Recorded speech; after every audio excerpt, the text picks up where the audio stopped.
We are running through the top 5 stories at Comicbook.com at 7 p.m. Eastern Time, which is 7 p.m. in Alexandria, for Comic Book Now.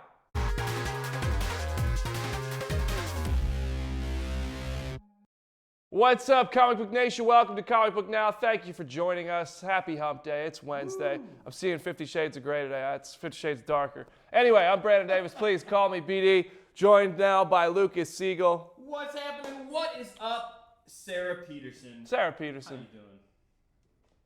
I know that because I'm reading the comments right now, BD. That's unbelievable. I've got the comments live right here, and we're going to be answering your questions. So give us good ones. It's not like bad ones. we tell you as if he doesn't do it every day, but we just want you to know. Bad questions, though. No, we don't answer the bad questions, but don't waste your time. Anyway, we're going to get to the news, and then we'll get to those comments. Our top story of the day, the most exciting bit of the week maybe, is The Walking Dead. The show comes back this Sunday after an all-too-long mid-season break, and I've been chatting up some of the cast and crew. It's been exciting stuff. Some of the highlights, well, Greg Nicotero is still unsure whether or not the Season 7 finale has a cliffhanger. Ross Marquand says Negan has changed Aaron so much that he is going to be much more willing to fight going forward. And best of all, Kari Payton says King Ezekiel is going to be around more. And wherever King Ezekiel is, Shiva the Tiger is not far. Oh, and bonus, Payton also said that he's heading back to Young Justice for Season 3 as Aqualad. That was a given, but we're still excited. But for more on all of that Walking Dead news, head over to comicbook.com/The Walking Dead. And definitely check the page on Sunday as we have a lot of exciting content coming up with that mid-season 7 premiere. Speaking of exciting, how about the casting of Miss Frizzle? I need an air horn, guys. I'm so excited. Then the live-action or computerized series, it's not complete. Air is my air horn. The computerized series of Magic School Bus. Yeah, I'm so excited. I can't stop. The role has been given to none other than Kate McKinnon. You might know McKinnon for her popular sketches on Saturday Night Live or from last year's Ghostbusters reboot in which she totally stole the entire show. She was great, and I think everybody would agree with that. The new series heading to Netflix will be called The Magic School Bus Rides Again. I don't think we have a release date there just yet, but when we have more information, we'll get it for you on comicbook.com, of course. Now, the reason you're here, you want a Justice League trailer. You saw we were talking about it. You were like, I have to see this. Well, guess what? I want one too, but we're talking about it. We don't have one. It's not my fault. It's been half of a year since the first trailer dropped, and the movie is only getting closer. Well, Wonder Woman herself, Gal Gadot, is here to save us all. The actress said in a comment on Facebook that the trailer is coming, quote, soon. How soon? Well, that's anybody's guess, but sometime before Justice League comes out, we will get another look at this movie. I can guarantee you that much, all right? So DC fans, I know that's like the most exciting thing we've said all day. Eventually. In the meantime, we have a huge batch of Guardians of the Galaxy Volume 2 news circulating on comicbook.com. All this stuff from our set visit. First of all, we know the Collector won't be around for the sequel, and according to executive producer Jonathan Schwartz, that is part of an effort to make this universe feel big.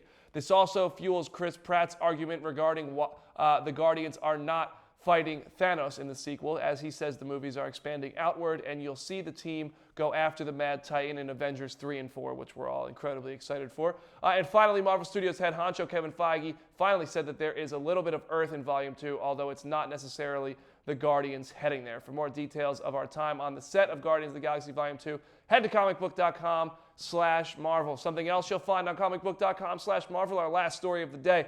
The possible first look at the new Iron Man suit from Spider-Man Homecoming. It's not uncommon for first looks to be spoiled by toys, and it seems to be the case this time around with this figure on your screen right now being a part of the Marvel Legends line. It's already been revealed. Now, we do know there will be a new Iron Man suit. Will this be it?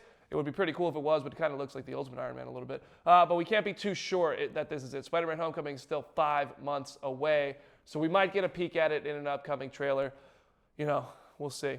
Yeah. Lucas, you think that's it? Yeah, I don't know. It looks a little like one of the Ultimate Armors, but I think we'll see some tweaks for sure for Homecoming. I did hear that they are doing a new Iron Man suit. They said that on the set visit for Spider-Man Homecoming. So there we go. Exciting stuff. But now, before we toss it over to the comment sections on Facebook, YouTube, Periscopes, and Scott Eastwood's mentions, we put together a little video in which comicbook.com's Chris Killian fantasy casts the Green Lantern Corps. Check this out. 2011's Green Lantern with Ryan Reynolds was far from perfect, which might be the biggest understatement ever, but DC isn't giving up on the character and neither are we. Now that we know a Green Lantern Corps movie is coming, fans are buzzing, and we thought it would be a perfect time for us to dreamcast the Green Lantern Corps movie. James Marsden for Hal Jordan. We could go into detail about this, but do we have to? James Marsden has both the comedic and dramatic chops to embody Hal Jordan. Plus, his time in the X-Men franchise gives him plenty of geek cred. Trevante Rhodes as John Stewart. Moonlight is currently catapulting Trevante into the limelight and snagging him some great roles, like the upcoming Predator reboot. So if he wants to join a superhero franchise, now is the time, and we think playing John Stewart would be perfect. Josh Peck is Kyle Rayner. Kyle is a sensitive artist type, and Josh Peck from The Whackness has the doe-eyed look that would be perfect for Kyle. Luke Evans for Sinestro. Our buddy Boss Logic already illustrated what Evans would look like as Hal Jordan's mentor turned nemesis, Sinestro. Plus, Evans is the type of actor who could grow into a prominent figure in the DCEU, so let's get that process started. Sean Bean as Atrocitus. In order to capture the snarling growl of Atrocitus and the full range of his layered personality, producers need to cast the Game of Thrones actor. We don't have time here to show you our other choices, but if you'd like to see the full list, check out our article on Comicbook.com. No, I could totally get behind Sean Bean as Atrocitus. I think that's awesome. He'll only take the role if he dies. I know, but I want Atrocitus to go on for a while. But I don't know about Chris. Chris, if you're watching, what is this Josh Peck business as Kyle Rayner? I don't know if you ever saw Red Dawn. Anyway, let's turn it over to questions, comments, and not Scott Eastwood. Yes, I've got lots of comments on both Facebook and YouTube right now. I am Dark Knight over on YouTube agrees with you, not Josh Peck. No, yeah, thank you, Dark Knight. At least somebody has a good head on their shoulders. Hashtag not Josh Peck. First off, I gotta give a quick shout out to another Comic Book Now member of our team because we have a birthday. We have a birthday. It's Charlie Ridgely's birthday, ladies and gentlemen. It's Charlie Ridgely's birthday, so everybody wish Charlie Ridgely a happy birthday over in the comments. Air horn, so air horn again. Read all of those and listen to the air horn, and it's awesome. But let's get to some of your comments and questions right now. Remember, you can ask us questions live here on Facebook. You can leave questions for us on Facebook. You can ask us questions on YouTube, and you can ask us questions any time of day at all on Twitter with hashtag CBNow. I read it before I go to sleep. That's what I do. Yeah. I lay there in bed, just the phone. Just me and my phone. I don't think these questions can put you to sleep, though. No. They're exciting. You see these bags? Let's start with some Twitter action right now. I've got Katie over on Twitter. What's up, Katie? I rocked the bow tie just for you, kid. With Iron Fist coming up, any chances of Heroes for Hire next? She asked me. No, yeah, I completely believe you, Katie. Heroes for Hire. Heroes for Hire. We talked about this just yesterday. I said it. I think it's going to get to a point where they start teaming them up. Yeah. A Luke Cage Iron Fist series called Heroes for Hire would be really cool. Yeah, it would make sense, and I think that I wouldn't be surprised at all to see things like that, and then start seeing, like, even maybe Daredevil season 3 will have another hero that they kind of. I mean, Jessica Jones already did a Jessica Jones Luke Cage. This is all the things we said yesterday, but we already saw that. I think that we're going to start to see more crossover there because New York City, it's a big city, but it's not that big of a city. They're going to start, their stories have to start to overlap. You know what I mean? Yeah. And with all these heroes coming in and being so established, and then they come together for the Defenders, so they all know they exist. They've all worked together at this point. We're going to have to start seeing some serious overlap. And I think a Heroes for Hire announcement isn't too impossible. Sooner rather than later. Let's go over to Facebook where Skylar Ward asks us, this is staying with the team-ups here. What team-ups do you want to see in Avengers Infinity War? So what two characters that haven't met on the big screen yet in the MCU genuinely excited for the link-up of the Guardians and the Avengers. I cannot wait to see them interact. But as far as like the battles go, I mean, I'm going back to Ultron and thinking of what Thor and Captain America were able to do together. Right. That was so cool. Imagine if Scarlet Witch and Iron Man are able to really work together, what they could do. Even the original Avengers, when Iron Man blasted Cap's shield and man, that was cool. Yeah, I think Star-Lord and Iron Man are going to be an interesting mix. Obviously, Even Rocket and the Hulk. Even you do Star-Lord, Doctor Strange, and Iron Man. I don't you- know if those three can ever get anything what done. if you get? We're getting so nerdy.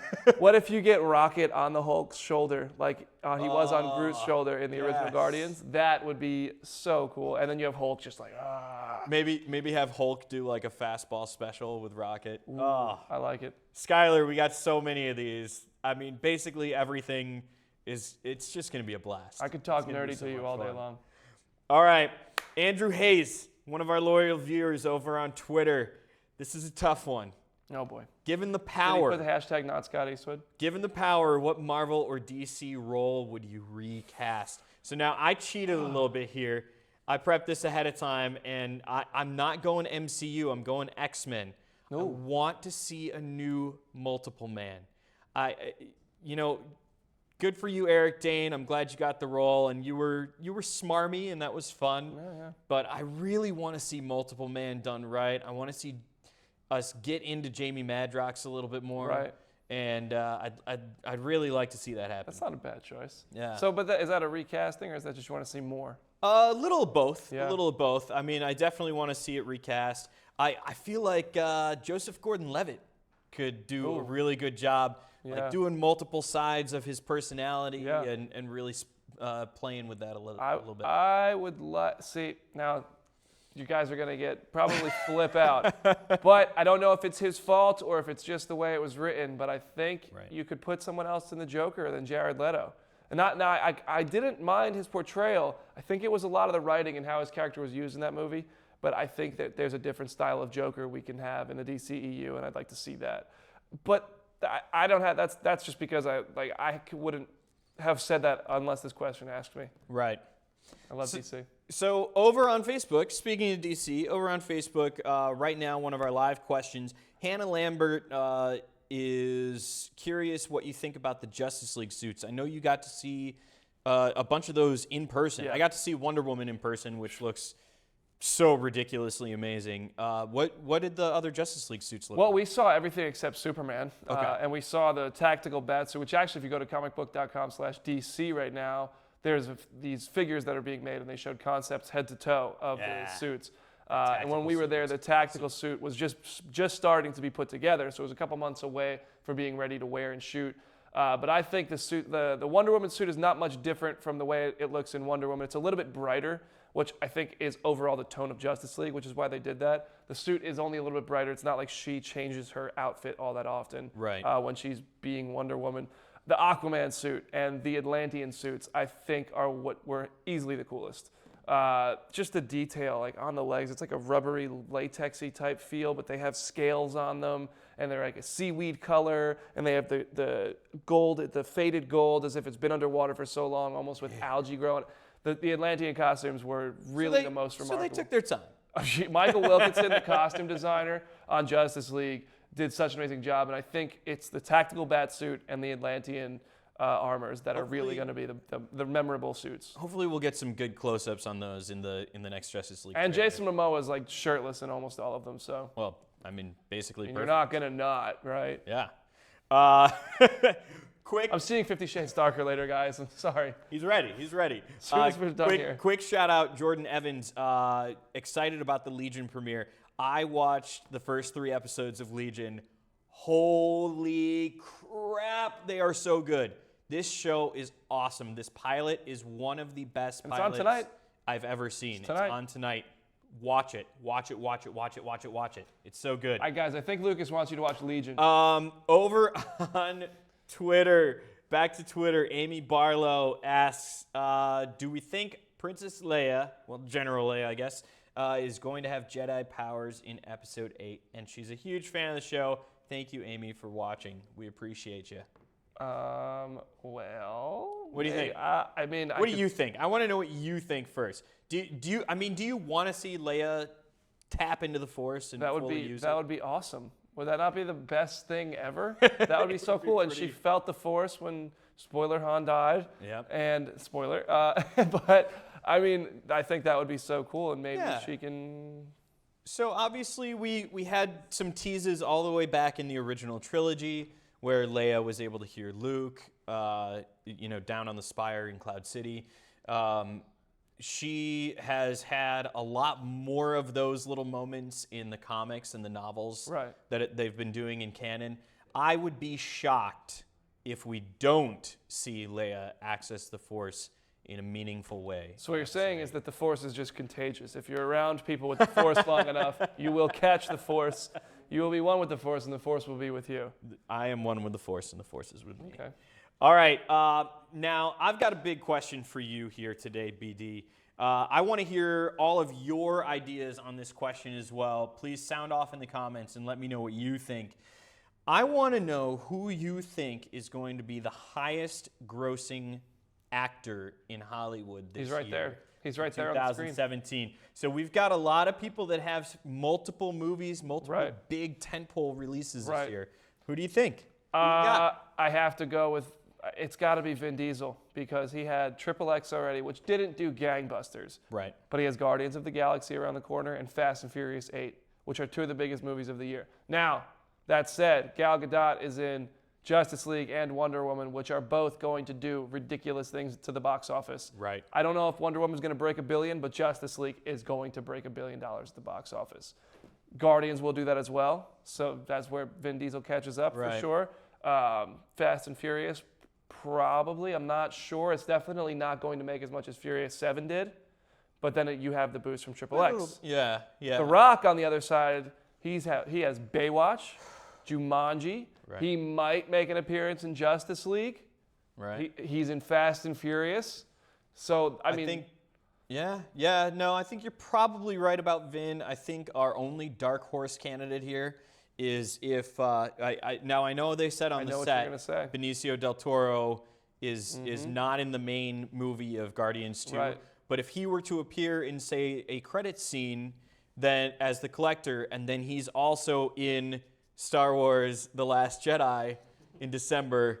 This is what Benicio's going to be doing. Yeah, basically, if there is anybody that makes an appearance in both Guardians and Star Wars, they win. They win. Or any of those, or Justice League and Star Wars, or anything. Yeah, absolutely. All right, guys, that's all we have time for. I got to go to the movies. I'm going to see 50 Shades Darker. I've said it so many times because I'm that excited. It's the sequel to one of my least favorite movies ever. So I'm super hyped. We'll see. Spartan Ghost over on YouTube agrees with you, Vin Diesel. Great. Spartan Ghost, let's link up on Xbox Live. I know that's a Halo tag. All right, guys, but if you want to keep talking, hit us up on Twitter, at Lucas Siegel, at Brendan Davis, BD.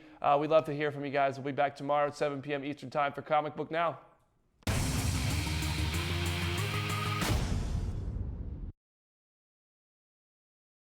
Okay. This is a two-shot of you guys. I'm intense right now. Okay, cool. Play.